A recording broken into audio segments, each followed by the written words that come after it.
Pronto, pessoal, estamos aqui retornando à nossa aula aqui do canal Educação, apresentando, né, a ideia do que vem a ser serviço público, as suas possibilidades, né, e vamos dar sequência ao fluxo. A gente acabou de apresentar questões dos cartórios, né, as questões notoriais. Vamos apresentar agora as outras possibilidades, né, de oferta desse serviço público, tá bom? Então a gente vai trazer algo que está sendo bem atual, que vem a ser exatamente, pessoal, a prestação desse tipo de serviço, né, que a gente vai destacar agora para vocês. O Uber, né, a Cabify e demais aplicativos de transporte privado. Que ela vem, pessoal. O que é que a gente traz aqui de observação para vocês? Foi algo que, quando foi para iniciar, né, exatamente dentro da nossa realidade, teve muito confronto, né, porque já tinha os táxis regulamentados, enfim. Então, o transporte coletivo, pessoal, um serviço público municipal, ele vem sofrido, né, tem sofrido importante mudança quanto à forma de prestação. Isso porque se popularizou, né, ao uso dos aplicativos, que graças a Deus vem a somar, né, pessoal, de forma positiva nesse processo de auxiliar a sociedade. Então, esses aplicativos, eles vêm para conectar, né, diretamente passageiros e motoristas privados, né, e aí a gente tem várias possibilidades, tem a Uber, tem a Cabify, e vai ter outros aplicativos, né, na nossa realidade de Teresina tem outros aplicativos, em outros estados tem muito mais aplicativos, como por exemplo tem a 99 também, né?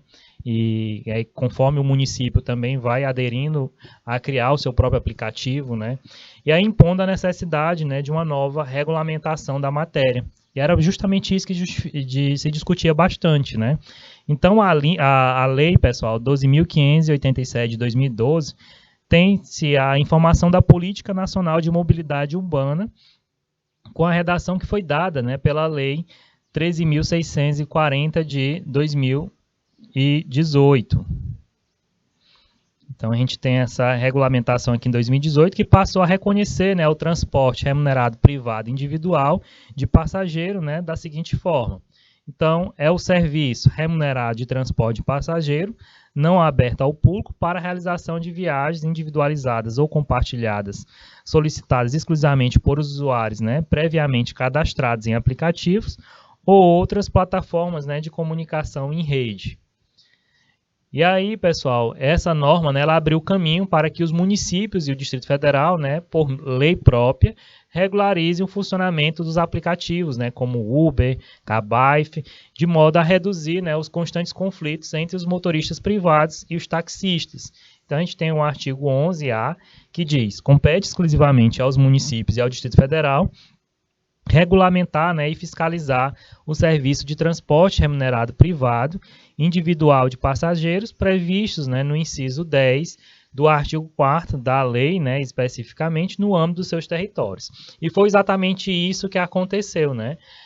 Quando foi ter a inserção, né, chegar o uso do Uber aqui em Teresina, não só em Teresina, pessoal, mas em todos os estados, né, em todos os municípios desses estados, teve o afetamento, né, os taxistas achando que estavam perdendo espaço, né, de trabalho, até pela logística do preço, né, pela diferença, né, da dinâmica de se utilizar esse transporte, né, privado, mas exercendo a função, né, da idealização de um serviço público, em que atraiu muito, né, a sociedade, até pela facilidade de pagamento, né, já se pagava no cartão de crédito, de débito, pode se pagar em dinheiro também, que muitas vezes, né, alguns táxis que a gente vem a entrar, a gente é barrado a não possibilidade de pagar no cartão de crédito, né? Até mesmo na nova realidade, né, de se utilizar um Pix, às vezes alguns taxistas ficam limitados. E aí é onde entra, pessoal, uma grande preocupação para esse tipo de público que não abre, né, não se abre a essas mudanças. A gente está num processo organizacional que a sociedade está avançando. Então, a gente até para garantir, né, e manter mais elos de clientes, de pessoas ali dentro daquele fluxo, dentro daquele serviço prestado que a gente executa, a gente tem que se abrir as possibilidades, né, de pagamento. Então, a simples modalidade de receber um Pix é algo tão natural, né, que traz 100% de segurança do pagamento, né? Então é extremamente importante a gente ter essa atenção. E aí houve esse conflito, né, muito grande dos taxistas buscando a questão do seu direito, né, de não querer que aceitasse movimentações, as prefeituras, os municípios, né, de algum modo tentando articular, porque ainda era algo novo. Então houve um conflito muito grande, mas hoje já se tem uma regularização, né, já tem uma tranquilidade sobre esse serviço prestado, mesmo ainda tendo, né, aquele distanciamento um pouco dos taxistas, né, por não acharem que perderam um pouco o espaço, né, e na verdade não falta espaço para ninguém trabalhar, né, é uma nova modalidade que só vem a garantir um espaço, né, para que a sociedade tenha outros meios, né, e possa até buscar o concorrente. Pode ser que às vezes o preço do Uber, da 99 esteja mais caro e a pessoa busque ao táxi ou não esteja disponível nenhum desses aplicativos, a gente venha buscar outra possibilidade, né, e assim por diante.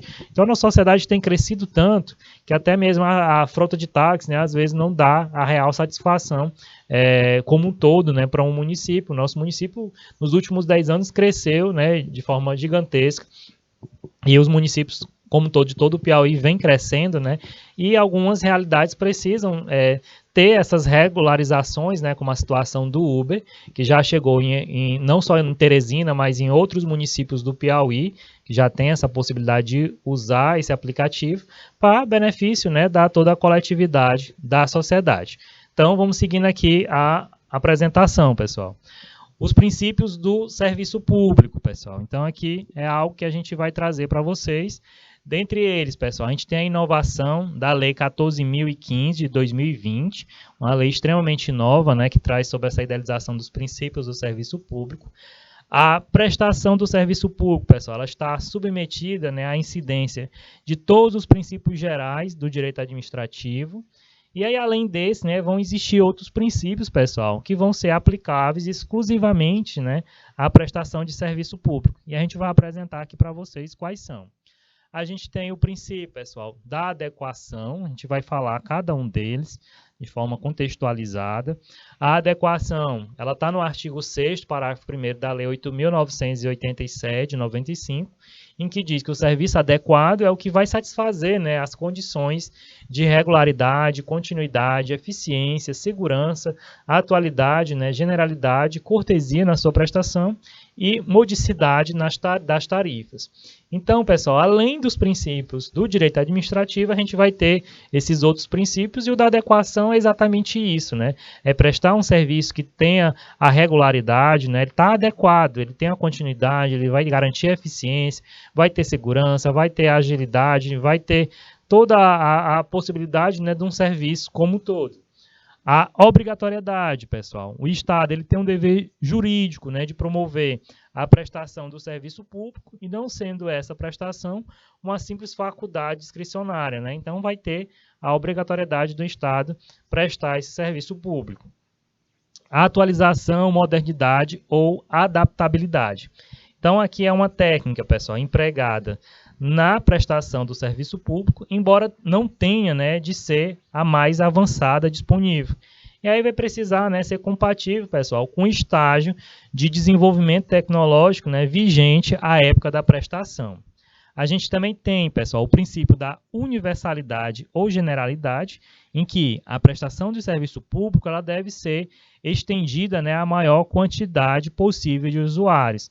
Então, ela tem que dar o acesso, né, ao maior público. Às vezes pode ser que não chegue a toda a sociedade, né, porque vai ter pessoas que vão estar mais distantes, né, vão estar, digamos, tem um município que tem vários povoados, e ele tem uns povoados que é bem distante daquele município. Então, às vezes, a prestação daquele serviço ela não fica 100% assistido, mas a idealização geral, pessoal, é que se tenha a esse acesso, né, a toda aquela coletividade. Então, todas aquelas pessoas que são daquele município, elas devem ter, sim, acesso a esses serviços públicos, tá?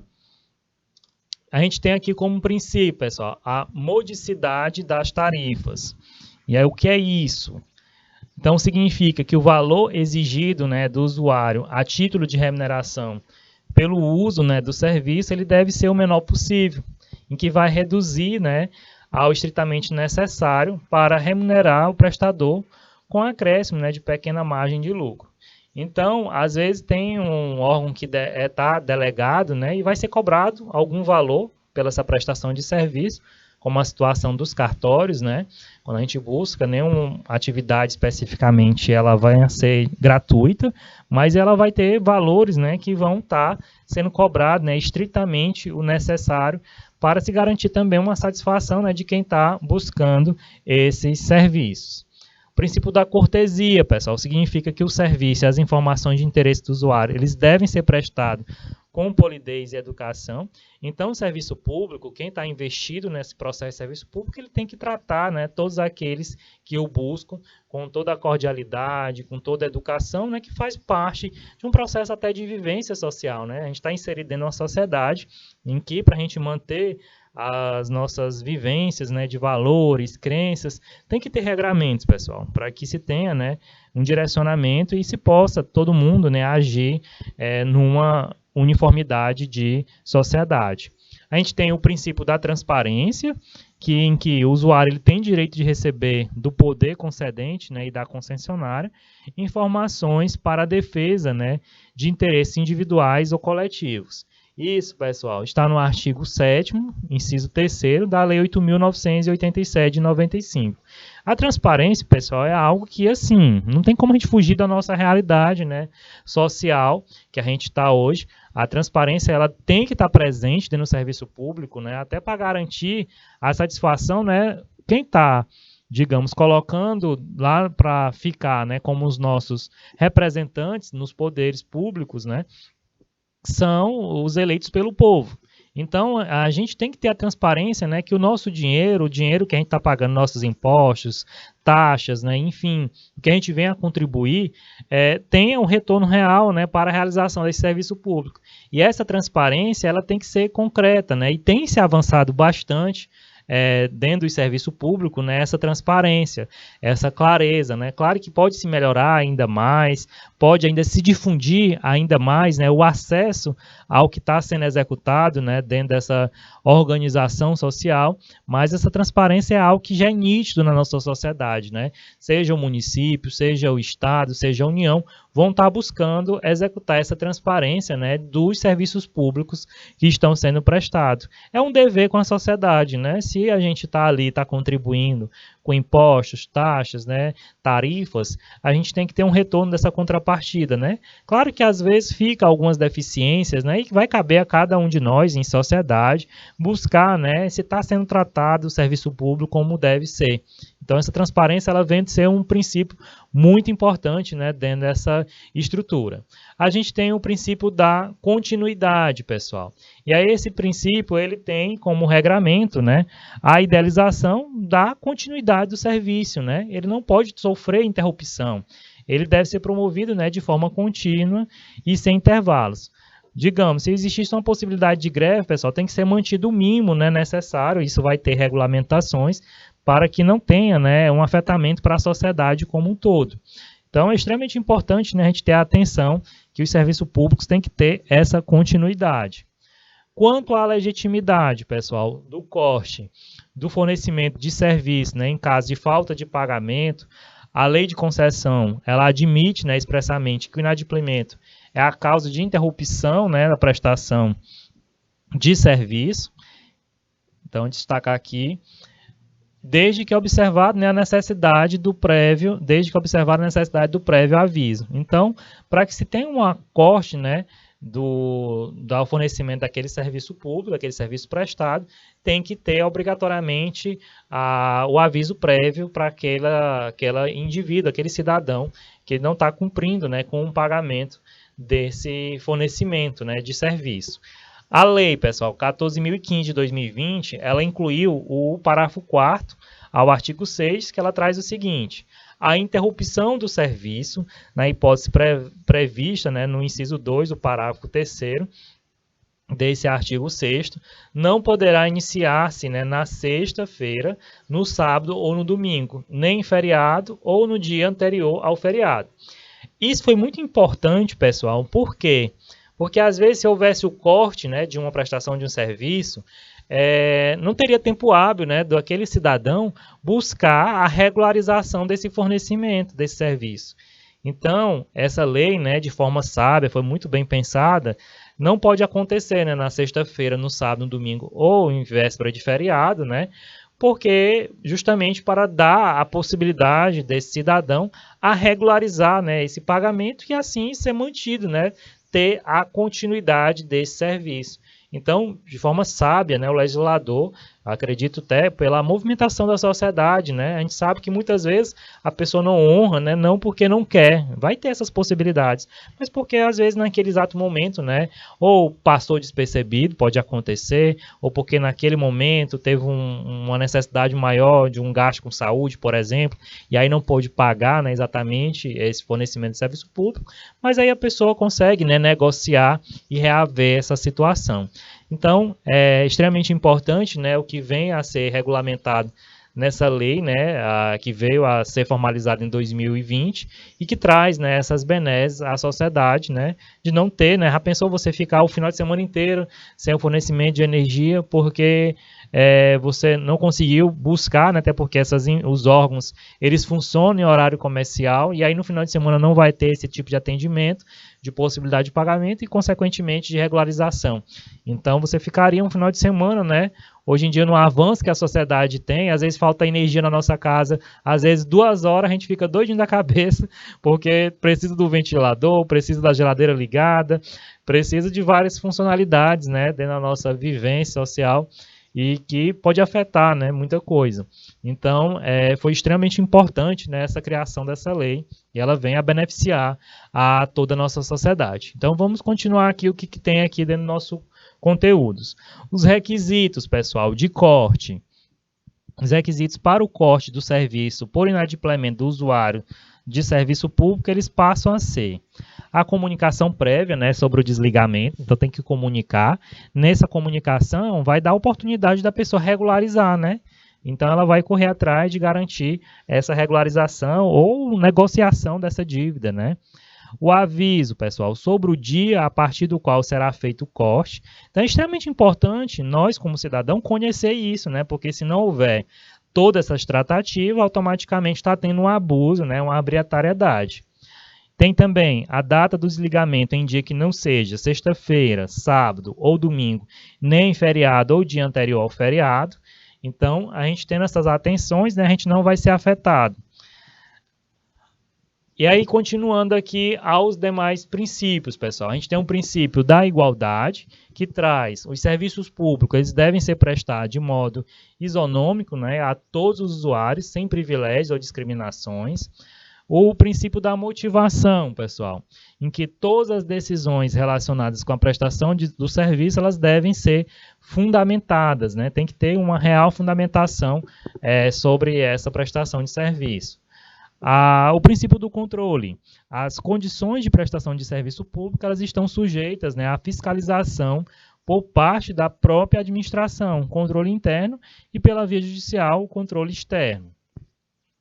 É extremamente importante esse controle, pessoal, até para que tenha uma real satisfação, né, da motivação, que tenha a continuidade, né, a regularidade da prestação de serviço. Esse controle vem a ser para regularizar, né, a observar se realmente está sendo concreto com a fiscalização, né. O princípio da regularidade. As prestações de serviço, elas devem observar as condições e horários adequados, né, diante dos interesses da coletividade, sem atraso, né, e intermitenciais, né? Então tem que ter essa regularidade, continuidade. O princípio da eficiência. O serviço público ele deve ser prestado buscando a melhor qualidade, né, e os mais altos índices de aproveitamento possíveis. Então, esses princípios, pessoal, até aqui, ele é muito claro, né, muito didático, é muito interessante a gente ter essa atenção, né, a regularidade, né, dá até uma ideia também do princípio da continuidade, porque se tem que ter regularidade, tem o princípio da continuidade também junto aí. A questão da eficiência, que todo serviço público, né, claro que a gente não vai encontrar perfeição em tudo, mas a gente tem que ter a melhor qualidade possível, né, nessa prestação de serviço, garantindo assim o melhor aproveitamento possível daquela coletividade realidade daquela sociedade que está ali inserida. Então, essa satisfação, pessoal, desses princípios, ela vem a ser muito importante, né? Essa questão de tratamento igual é algo muito importante, em que não vai ter a distinção, né, de raça, de cor, de religião, enfim, todo mundo vai ser atendido, né, e ter a satisfação dessa idealização. Às vezes, no serviço público, pode-se criar, digamos, categorias de regramento de risco, né, e aí a gente vai ter prioridades, né, digamos, no serviço público de saúde. Chega pessoas de várias idades, né, a gente vai encontrar pessoas com deficiências, idosos, e claro, todos são tratados iguais, mas dentro das suas igualdades, né? Então, vamos ter os serviços de prioridade e atender com prioridade a quem, pela legislação e direito, tem essa satisfação. E aí, com isso, cada um, dentro da sua igualdade, né, vai ter uma relação ali de regramento dentro daquele estabelecimento para que se possa atender e satisfazer, né, o uso por todos os indivíduos que por ali passarem. Então, essa igualdade a gente também tem que ver desse modo. Nesse processo, porque a gente vai ter que ter essa atenção, né? Um dia nós vamos ser idosos, né? A gente, querendo ou não, com a idade avançando, a gente fica um pouco mais delimitado e, claro, a pessoa não consegue mais ficar ali aguardando, né? Então, a gente tem que, pela própria legislação, né, que por essa garantia, atender com prioridade e fazer esse tipo de atendimento. Da mesma forma, vem os deficientes, né? Enfim, a gente tem que ter essa percepção, né, que a igualdade é no intuito de perceber que todos vão ser atendidos, né? Que todos vão ter a esse acesso. Claro que com alguns regramentos por trás disso, tá bom? Vamos seguindo aqui, pessoal. A gente tem um princípio, pessoal, da segurança, que é a prestação de serviço, ela não pode colocar em risco a integridade dos usuários, né? Ou a segurança da coletividade. Então, essa segurança ela é extremamente importante, né? Vai ser garantida a segurança da coletividade. E, claro, vai se pensar, né, como um todo, tanto no indivíduo ali tendo aquela prestação daquele serviço, mas nunca colocando em risco a coletividade. E a gente vai falar agora dos serviços essenciais, a gente vai até destacar aqui de outra cor. A lei, pessoal, 7.783 de 89, ela teve uma alteração, né, com a lei 13.903 de 2019, teve também alteração com a lei 14.047 de 2020, em que vem, né, trazer a questão do disciplinar o exercício, né, do direito de greve, que aí definiu como serviços, né, ou atividades essenciais. Então, aqui é extremamente importante, né, o que vem a ser serviços essenciais, para se ter a atenção. Então, o que é que a gente pode destacar aqui? O tratamento e o abastecimento de água, produção e distribuição de energia elétrica, gás e combustíveis, né, são serviços essenciais e que vão ter que ter uma atenção diferenciada. Assistência médica e hospitalar também é um serviço essencial que toda a nossa sociedade, né, precisa ter esse acesso.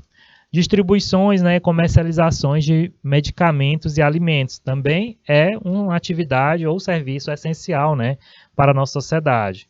Serviços ou atividades como funerários, né, transporte coletivo, a captação e tratamento de esgoto e lixo também vem a ser um serviço essencial, né? Às vezes, dentro do nosso município, aqui em Teresina, por exemplo, o carro de coleta de lixo, ele passa nos bairros 3 vezes na semana, né? Então, toda aquela população vai se organizar para ter o uso, né, dessa atividade essencial.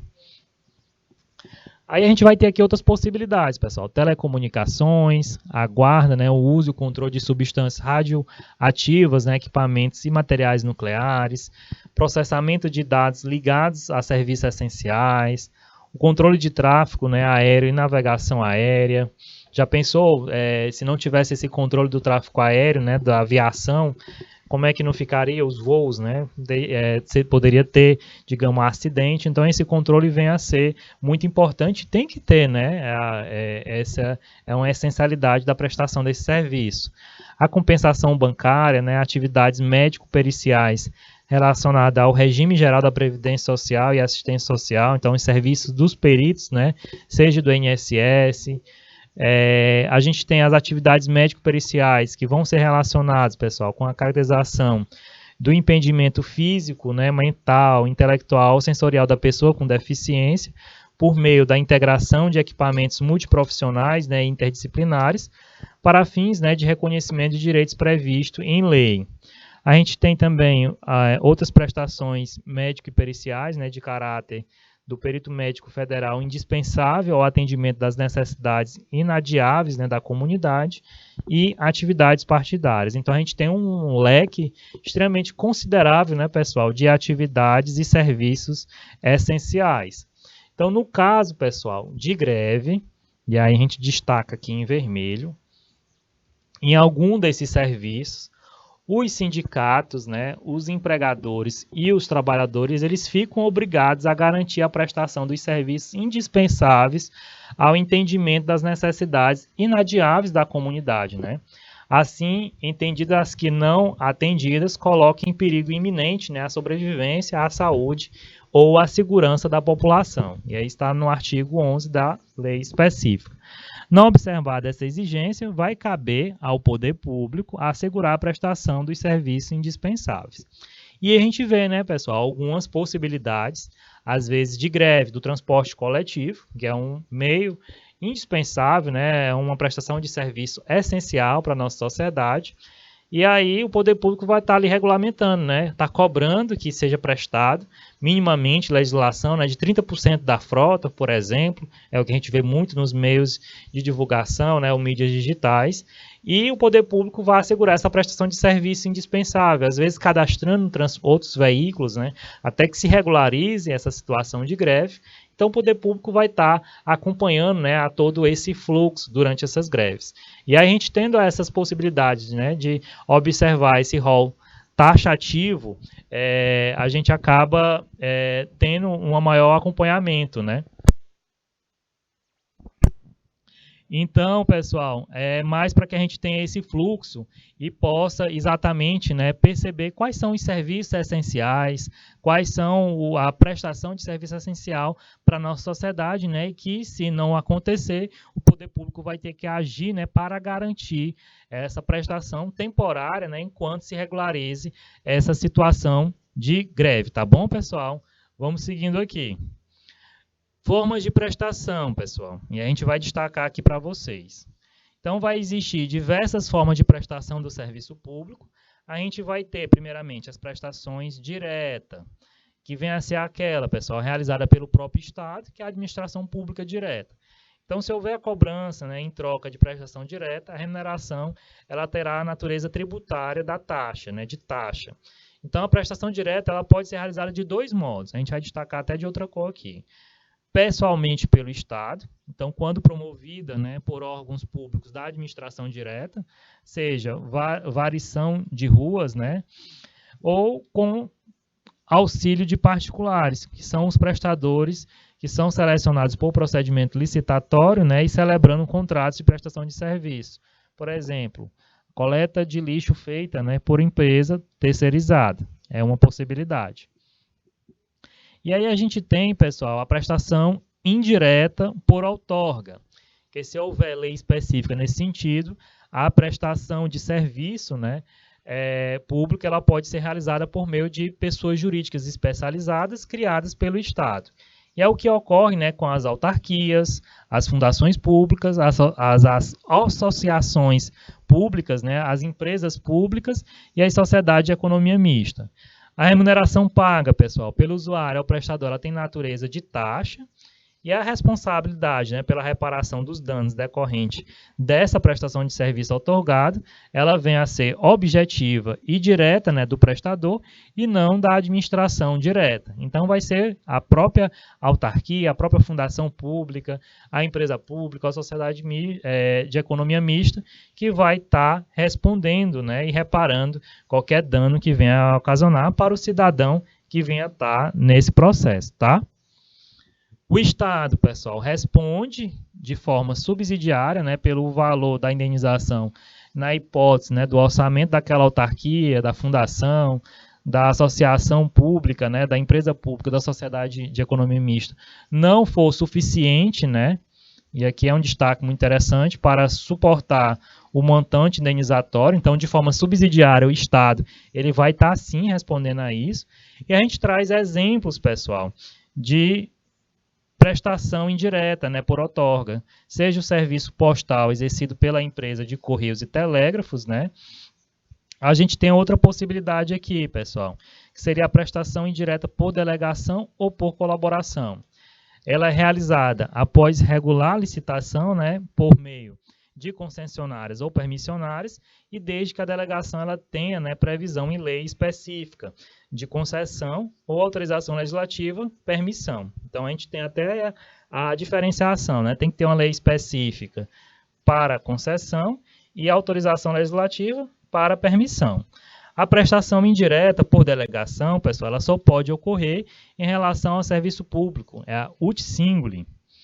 Então, a responsabilidade pelos danos causados aos usuários ou terceiros em razão da prestação do serviço, ela é direta e objetiva do concessionário ou permissionário e respondendo o Estado, né, somente em caráter subsidiário. Então, aqui segue a mesma tratativa, pessoal. Essa responsabilidade por danos, né, que vem a ser ocasionada para o usuário ou terceiro, pelo esse prestador de serviço, ela vai ser direta e objetiva, né, do concessionário ou do permissionário, e o Estado, né, ele vai responder de forma subsidiária quando esse concessionário, essa permissionária não tiver o montante total, né, para que faça essa ressarcimento. A gente nota, portanto, pessoal, que as regras aplicáveis ao serviço delegado, elas continuam sendo do direito público. A remuneração paga, pessoal, pelo usuário, ela tem natureza jurídica de tarifa ou preço público. E aí a gente tem exemplos, né, da prestação indireta por delegação. A rodovia dada em concessão, o transporte aéreo, né, de passageiros, a telefonia fixa de radiodifusão sonora, os rádios, né, ou de sons ou imagens, as emissoras de televisão. Então a gente tem essas possibilidades, né, de serviço público sendo ofertado por essas empresas. E a gente traz aqui um quadro, né, pessoal, que traz todo o direcionamento das formas de prestação de serviço público. E aí, em nenhuma hipótese, pessoal, a delegação ela vai transferir o poder de fiscalizar, né, a prestação do serviço, que é uma prerrogativa que sempre permanece, né, nas mãos do poder concedente, que é o Estado, né? Então, esse processo de fiscalizar vai ser exatamente do Estado. E a gente traz esse quadro aqui, foi trago pelo professor Maza, que traz as formas de prestação do serviço público. Então, prestação de serviço público direta, né, pessoalmente pelo Estado, pelos seus órgãos ou agentes. E a gente tem aqui a variação de ruas, ou a prestação direta com auxílio de particulares em nome do Estado, exemplo, a coleta do lixo, e de forma indireta a gente tem por outorga, usando pessoas criadas pelo Estado, exemplo, a autarquia, ou indireta por delegação, que são quando é concedido por concessionária, pessoal, ou permissionários do serviço público. Então esse quadro ele é muito importante e ele simplifica, né, as formas de prestação de serviço público. A responsabilidade do prestador do serviço público. Então aqui a gente vem para fortalecer esse entendimento. A responsabilidade patrimonial do prestador do serviço público, ela vem ser sempre objetiva, a gente até destacou já durante a aula, dos danos que venham a ser causados, pessoal, a usuários ou terceiro, e não importando, né, se essa prestação ela está a cargo do próprio Estado, entidade de administração indireta, concessionária ou permissionária. Isso porque, pessoal, essa responsabilidade objetiva é direito do usuário, né? Independente de quem seja o prestador. A exceção, né, sempre vai ter exceção à regra, está nos danos por omissão, né, em que, conforme explicitado, né, que a gente já trouxe, as condutas omissivas elas sejam responsabilidade subjetivas. Então, quando houver essa questão da omissão, né, vai ter essa atenção da responsabilidade subjetiva. As formas de remuneração, pessoal. Então, o ordenamento jurídico brasileiro ele prevê basicamente 3 formas de remuneração do serviço público para a prestação do serviço público. E a gente vai destacar tarifa, taxa e imposto. É até interessante porque a gente faz uma relação basicamente com o direito tributário, né? Então, a gente tem aqui a tarifa, pessoal, que também é chamada de preço público, é a remuneração paga pelo usuário quando o serviço público ut singuli ele é prestado indiretamente, né, ou por delegação, nas hipóteses de concessão e permissão. Então, a tarifa, pessoal, ela é uma contrapartida sem natureza tributária, mas de cunho privado contratual. Então, ela não sendo tributo, ela está dispensada, né, do cumprimento dos princípios da legalidade e da anterioridade. Razão, pessoal, que pode ser majorada por ato administrativo do poder concedente e a exigência, né, ela ser realizada imediatamente sem a necessidade, né, da observância do intervalo de não surpresa característico da anterioridade tributária. Então, essa tarifa ela pode ser alterada, né, e automaticamente ser cobrado, né, porque tem essas observações dentro da nossa legislação. Um exemplo de tarifa, pessoal, o valor do pedágio cobrado nas rodovias exploradas por particulares. Dentro da nossa realidade do Piauí, a gente não tem essas rodovias que têm esses particulares, né, que estão explorando e cuidando dessas rodovias. Então, a gente não tem pedágio na nossa realidade. Mas quando você vai lá para o Sudeste, principalmente nas rodovias de São Paulo, você anda a cada 10, 15 quilômetros, tem um pedágio ali e você vai pagar uma taxa. E isso porque vai fazer o poder público, ele não tem é tão gigante a dimensão do que ele tem que cuidar, que ele passa esse serviço, né, para esses particulares e eles vão cuidar do asfaltamento, da segurança, da via, né, da questão de acidentes. Então vai ter toda uma estrutura, né, por trás disso e aí você vai estar pagando por conta disso. Então, esse serviço de pedágio, na nossa realidade do Piauí, a gente não tem, né, exatamente, mas a gente, saindo daqui, principalmente no Sudeste, a gente vai encontrar muito esse pagamento de pedágio. Em outro momento, fazendo uma viagem a São Paulo, eu tive que sair da capital até um município que era 500 quilômetros da capital, eu passei no mínimo em 15 pedágios. Imagine, você gastou até chegar ao local que eu ia, quase R$ 300 de pedágio, porque cada pedágio ele vai variando. É um que paga 5, outro paga 15, outro paga 20, e não tem um valor exato assim, não é fixo o preço. Então, conforme o espaço que eu ia passando, eu tinha que ir desembolsando esse valor. E aí, graças a Deus, nessa viagem, né, porque era uma viagem que eu não tinha essas orientações, na nossa realidade a gente não tem rodovias que cobram pedágio, nesse dia eu tinha dinheiro para estar arcando, até que, claro, eles passavam um cartão de crédito, né, mas para mim foi uma novidade muito grande. E aí, assim, você andar 500 quilômetros e ter que desembolsar R$ 300 além do combustível, né, então são questões, né, pessoal, que com certeza, né, não estão dentro da nossa realidade, mas que no nosso Brasil existe bastante, né, e garante essas possibilidades, né, de ter uma prestação de serviço, às vezes de maior qualidade, pistas mais gigantescas, né, com mais vias, para facilitar o fluxo, até porque o fluxo é muito grande dentro daquele local, né, o transporte de São Paulo não pode se comparar ao do Piauí, a gente tem um transporte ainda muito tranquilo, não tem um fluxo comparado a até a mesma questão populacional, né. Lá tem muito maior fluxo de caminhões, de carros, indo e voltando dos municípios ali próximos à Grande São Paulo, tá bom? Então vamos seguindo aqui, pessoal. A gente tem as taxas, pessoal, que é uma contrapartida tributária utilizada nas hipóteses de prestação direta pelo Estado do serviço público. Elas também são remuneradas por taxas os serviços públicos outorgados às pessoas jurídicas da administração indireta, como autarquia, né, empresas públicas, sociedade de economia mista. Em razão de sua natureza tributável, né, as taxas somente podem ser criadas ou majoradas por meio de lei, está no artigo 150, inciso 1 da Constituição, e a sua cobrança, pessoal, ela está submetida ao intervalo mínimo imposto, né, pelo princípio da anterioridade. Então, essa taxa ela tem que ter essa competência, né, ela não pode ser alterada de imediato, ela tem que ter um intervalo mínimo, né, de anterioridade para que se possa ser cobrada. Um exemplo de serviço público remunerado por taxa é o serviço postal prestado pelos Correios. Os impostos, pessoal. E aí a gente tem aqui, no caso do serviço público, né, eles não se pode falar propriamente em remuneração, mas em prestação custeada, né, pelas receitas provenientes de impostos. Então, a gente tem um exemplo, né, do serviço de limpeza e conservação dos logradores públicos, e a gente tem os serviços públicos, né, que podem ser classificados do seguinte modo. Quanto à essencialidade, pessoal, os serviços públicos propriamente ditos, que são privativos, né, do poder público, por serem considerados indispensáveis, né, e necessários para a sobrevivência do grupo ou do próprio Estado, exemplo a defesa nacional, os serviços de utilidade pública, que são a sua prestação, ela vem ser conveniente e oportuna, né, na medida em que facilita a vida do indivíduo, exemplo a energia elétrica, né, A gente tem forma de remuneração quanto à adequação, que aí pode ser serviços próprios do Estado, né, aqueles que estão vinculados, pessoal, às atribuições necessárias do poder público. A gente tem os serviços públicos, os serviços impróprios do Estado, né, que são aqueles que não afetam de forma substancial, né, as necessidades da coletividade.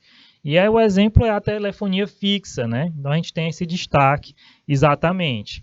A gente tem também a classificação quanto à finalidade. Então a gente vai ter serviços administrativos, que são os prestados para atender às necessidades internas da administração, um exemplo, a imprensa oficial, e os serviços industriais, né, que consistem na exploração de atividades econômicas pelo Estado, que vão produzir renda, né, e lucro para o prestador. E o exemplo seria a venda, pessoal, de refeições a preços populares, né, por empresa pública municipal. Aí já Celso Antônio Bandeira de Mello, pessoal, ele traz outras observações, né, quanto ao serviço público, que pode ser divididos em 4 categorias, né, quando ele vai estar visualizando a Constituição Federal. Então, a gente tem os serviços de prestação obrigatória e exclusiva do Estado, que são aquelas que somente podem ser prestadas diretamente pelo Estado ou por entidade estatal, em que não vai admitir a delegação a particulares. Um exemplo é o serviço postal e correio aéreo nacional. A gente tem, pessoal, os serviços que o Estado tem a obrigação de prestar e a obrigação de conceder. Então, vão ser os casos em que a Constituição vai determinar a prestação pelo Estado e, simultaneamente, né, a possibilidade de delegação particulares. A gente tem como exemplo a radiodifusão sonora, a rádio e a televisão, né, de sons e imagens. A gente tem os serviços em que o Estado tem a obrigação de prestar, mas sem exclusividade, que é o caso do serviço de saúde e educação, que são prestados pelo Estado, né, são serviços públicos, e o Estado não pode admitir a prestação somente por particulares. A gente tem os serviços em que o Estado não é obrigado a prestar, mas não os prestando, né, terá de promover-lhes a prestação mediante a concessão e a permissão. E aqui são os serviços, pessoal, que devem obrigatoriamente ser prestados pelo Estado ou por particulares. Fornecimento de gás canalizado, né, por exemplo. Os direitos do usuário, pessoal. Então, aqui no artigo 7º da Lei 8.987/95, traz os direitos, né, e as obrigações dos usuários, além daqueles que já vêm estabelecidos, né, pelo Código de Defesa do Consumidor. Então, a gente tem aqui para destacar para vocês, receber o serviço adequado, receber do poder concedente, né, da concessionária, informações para a defesa do interesse individual e coletivo, obter e utilizar os serviços, né, com liberdade de escolha entre as várias prestadores de serviço, levar ao conhecimento do poder público e da concessionária, né, as irregularidades que tenham conhecimento, né, referente àquele serviço prestado, comunicar às autoridades competentes os atos ilícitos, né, que venham a ser praticados pelas concessionárias e prestadores de serviço, contribuir, pessoal, para a permanência, né, das boas condições dos bens públicos por meio do que lhes são prestados serviços. E aí também é importante a gente trazer, pessoal, que as concessionárias elas estão obrigadas, né, a oferecer ao consumidor e ao usuário, dentre do mês do vencimento, o mínimo de 6 das datas opcionais, né, para escolher o dia de vencimento do seu respectivo débito. Isso está na lei. Com a Lei 13.673 de 2018, passou a ser obrigatória a divulgação da tabela com a evolução do valor da tarifa, né, e do preço praticado pelas concessionárias e prestadoras de serviço público. O Código de Defesa do Usuário e do Serviço Público, que está na Lei 13.460 de 2017, vem estabelecer as normas, né, para a participação, para a proteção e defesa dos direitos do usuário do serviço público prestado direto ou indiretamente pela administração pública, né, sem o prejuízo de não se utilizar o Código de Defesa do Consumidor. A gente tem aqui, pessoal, que constitui os diretrizes, né, para adequação à prestação de serviço público, está no artigo 5º dessa lei, questão da urbanidade, a presumação da boa-fé do usuário, o atendimento por ordem de chegada, né, a adequação entre meios e fins, a igualdade no tratamento aos usuários, né, e o cumprimento de prazos e normas procedimentais. E aqui vai ter outras possibilidades, pessoal, de forma exemplificativa que contribui para o processo de ensino-aprendizagem de todos nós. Então, aqui tem todos os direitos dos usuários, né, que vem a facilitar o fluxo de entendimento de vocês. E aí aqui, pessoal, a gente deixa questões para que vocês pratiquem. A gente encerra a nossa aula com bastante satisfação. Deixa um grande abraço para vocês. Aproveitem o feriado de amanhã, o dia do Piauí, né, um dia importante para o nosso estado. Com muita felicidade. Aproveitem para repousar, para descansar, mas também para separar um tempinho para estudar, né, caso haja algum atraso ou dentro da dinâmica de estudo de vocês, tá bom? Então, um forte abraço, a gente fica bastante satisfeito e até a nossa próxima aula, tá bom, pessoal? Na terça que vem a gente continua nosso conteúdo, tá bom?